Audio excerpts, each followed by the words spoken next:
An attack is an act that takes advantage of a vulnerability to compromise a control system. It is accomplished by threat agent that damages or steals an organization's information or physical asset. So an attack can happen only because of that existing of a vulnerability in your system. Suppose if I wanted to attack somebody's system, so I need to identify a vulnerability in that particular system, the gap area of that system. Once I know that gap area or vulnerability of that system, I can try to attack on that system. So in the previous lectures, we discussed about a threat. See, once you identified yourself that your system is having vulnerability, then you understand that there could be possible threat. But as an attacker, if I identified a vulnerability in your system, so I can do an attack. So threat, attack, vulnerability or they have a kind of a dependency.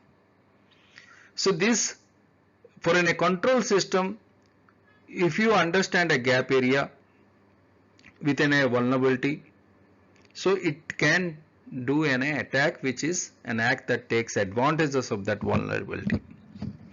It is accomplished by a threat agent that damages or steals of the target machine or even though spoils of a physical asset. Vulnerability is an identified weakness in a controlled environment, identifying a gap area in a controlled environment where the controls are not present or no longer affect even that controls exist. Unlike threats which are always present, and attacks only exist when a specific act may cause a loss. See, you can have a vulnerability and because of that vulnerability there is a possibility of threat. But if something has happened loss with respect to that vulnerability, then only we can say that the attack has happened. So let me look about that in detail about some of the attacks. So the first one attack may be as a malicious based activity. The malicious activities are external threats to your network, to your system. They are activates or their activities performed by cyber criminals that infiltrate your system for the some purpose of the stealing of information, such as a stealing of information, sabotaging your operations, or some doing a damage to your hardware or software. So malicious software encompasses a wide range of software which each of which has the purpose of causing damage to a computer or in a network system. Maybe some are less harmful, some may be critical if you lose those systems. For example, let's take example adware. Adware is also one kind of malware where it doesn't affect as much as your system. Adware is basically to advertising those things, such kind of things.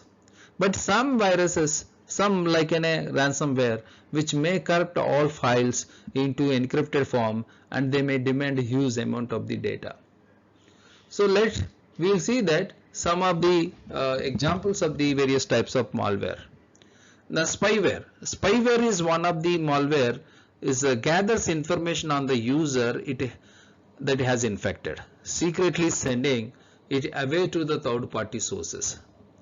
It can come in any form of that. It can come like an update, it can come like an email, but it once comes, it sends the information secretly to third party sources. This may be through the use of keyloggers, which get information from what you type, such as the passwords, etc. So adware is displays unwanted advertisements used to generate revenue, sometimes obstructing the user through the use of pop-ups that don't disappear when you close them. Because these advertisements will come when either you close it or you click it or you delete, but every click can create a kind of generating a revenue for them. So that is where most adwares would be introduced to get as many as clicks, thumbs ups.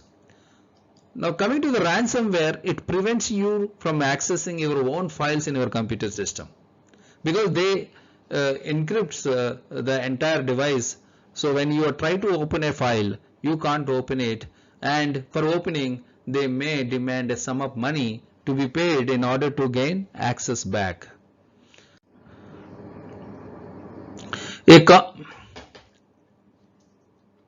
So like that we will see about the computers versus cyber hoaxes. Computer virus. Virus is a hoax, and virus hoax is a message warning that recipients of non-existent computer virus threat.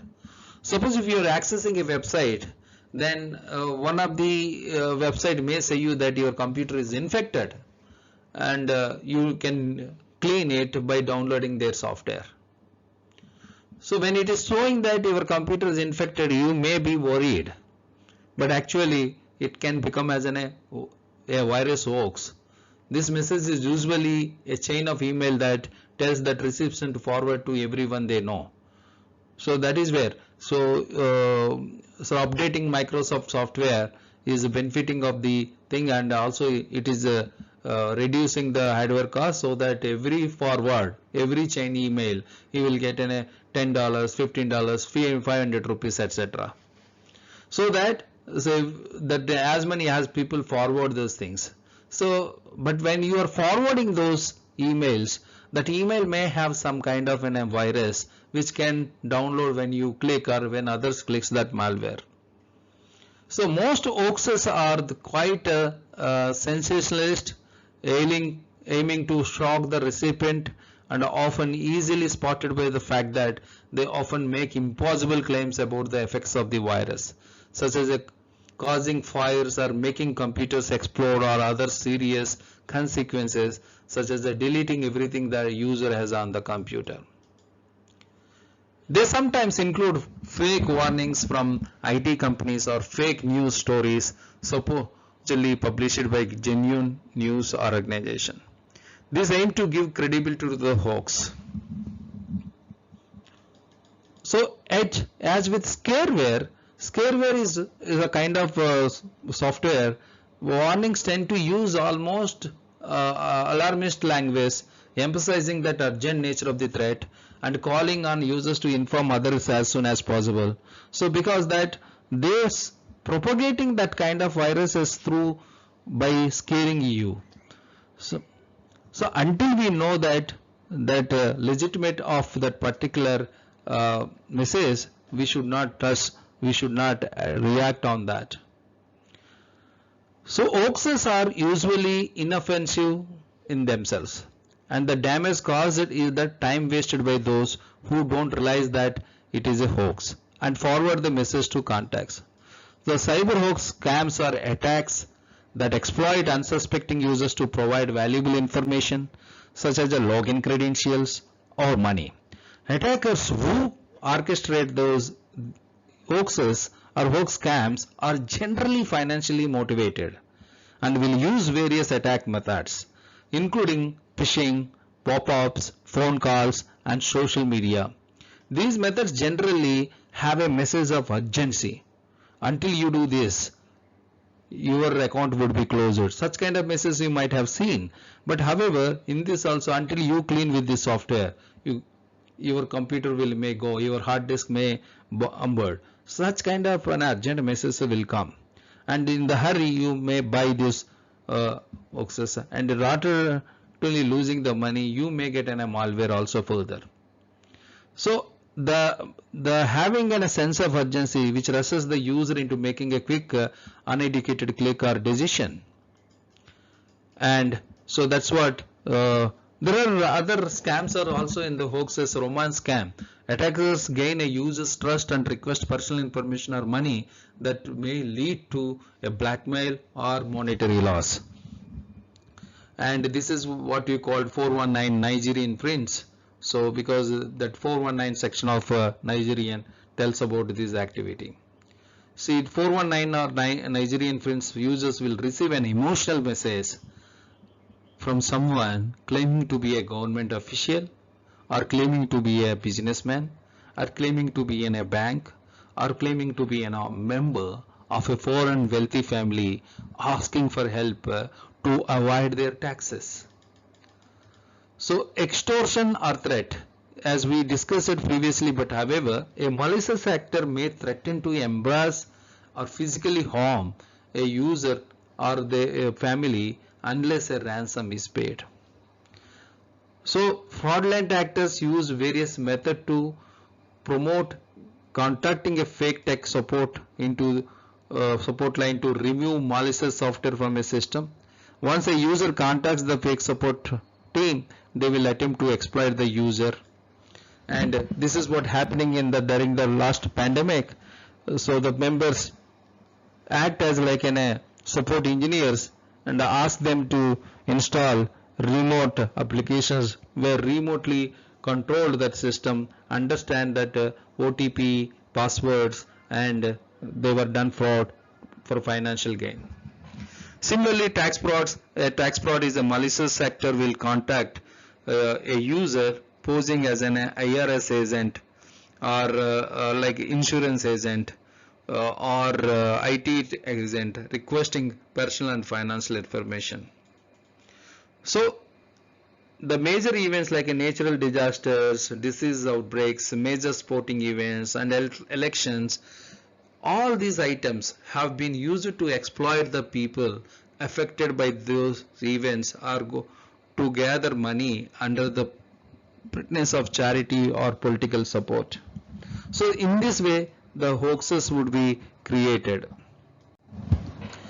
So backdoors refers to any method by which authorized and unauthorized users are able to get around normal security measures and gain high-level user access, maybe a root access on a computer system or network or software application. A well-known backdoor example is FinSpy. When installed in our system, it enables the attackers to download and execute files remotely on the system the moment it connects to the internet.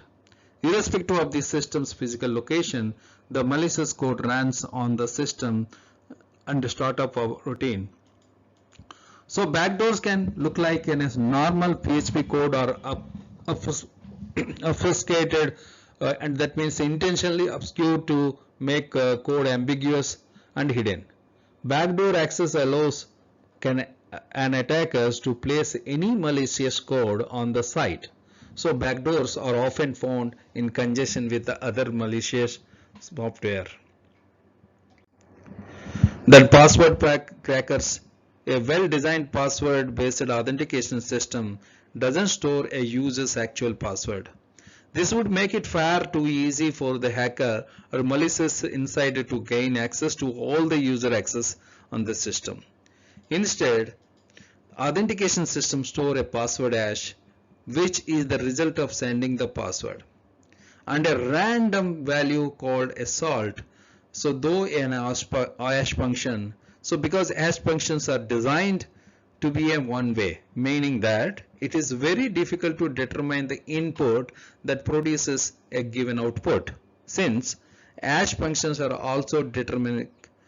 Comparing two password hashes is almost as good as comparing the real password, because comparing two password hashes nothing but the stored one and the hash of the password provided by user is almost as good as comparing to the real password. Password cracking refers to the process of extracting the passwords from the associated password hash. This can be accomplished a few different ways. So one is the dictionary attack, where dictionary attack most people use weak and common passwords, taking a list of words and adding a few permutations like substituting $$ for S enables a password cracker to learn a lot of passwords very quickly. Brute force guessing attack, there are only so many potential passwords given length, while slow a brute force attack trying all possible password combinations, that means all possible keywords it matches for each and every letter of the keyboard, guarantees that attacker will crack that password eventually. So hybrid attack is a kind of a mixes those about two techniques how we discussed. It starts by checking to see if a password can be checked or a password can be cracked using a dictionary attack. Then moves on to the brute force attack if it is unsuccessful. Most password cracking or password finder tools enable a hacker to perform any of these type of attack. This post generally describes some of the most commonly used password cracking tools like Hashcat. Hashcat is one of the most popular and widely used password crackers. Then John the Ripper is a well-known free open source password cracking tool. Then a pro version of this tool is also available if you wanted to buy from the organization itself. Then Brutus is one of the most popular remote online password cracking tools. It claims to be the fastest and most flexible password cracking tool. So then there could be some common protocols also could be used to capable of supporting multi-stage authentication protocols and can attack up to 60 different targets in a parallel. Brutus. Then Wi-Fi's WFuzz is a web application password cracking tool. So many cracking tools are available open source both on. Coming to the man in the middle attacks, a malicious actor inserts him or herself into a conversation between two parties. That means impersonates both parties and gains access to the information that the two parties were trying to send to each other. So that is what we called a man in the middle attack. So how does it work? See, a man in the middle attack happens when hacker inserts themselves between a user and a website, and this kind of attack common in several forms. For example, a fake banking website may be used to capture financial login information. The fake site is in the middle between the user and the actual bank website. Attackers have many different reasons and methods for using a MITM attack. Typically, they are trying to steal something like credit card numbers or user login credentials, and sometimes they are snooping on private conversation, which might include trade secrets or valuable information.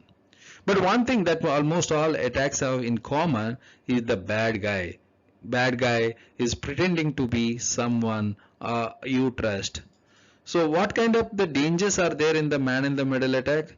Once a user connects to the fraudster's Wi-Fi, the attacker will be able to monitor the user's online activity and be able to intercept login credentials, payment card information, and more. This is just one of the several risks associated with using public Wi-Fi. You can learn more about such risks here. So Wi-Fi use robbing, email hijacking, IP spoofing attacks are the examples of man in the middle attacks.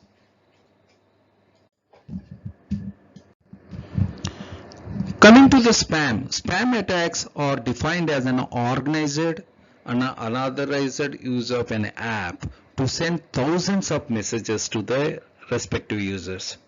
These messages sent by a fake or hacked profiles and often include unreal advertisements and links to which real users are asked to click on.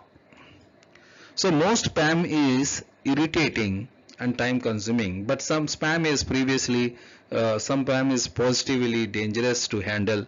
Usually email scams are trying to get you to give up your bank details so that the fraudsters can either withdraw money or steal your identity. Such messages including phishing scams and advanced free fraud. What is spam versus phishing? Where spam is simply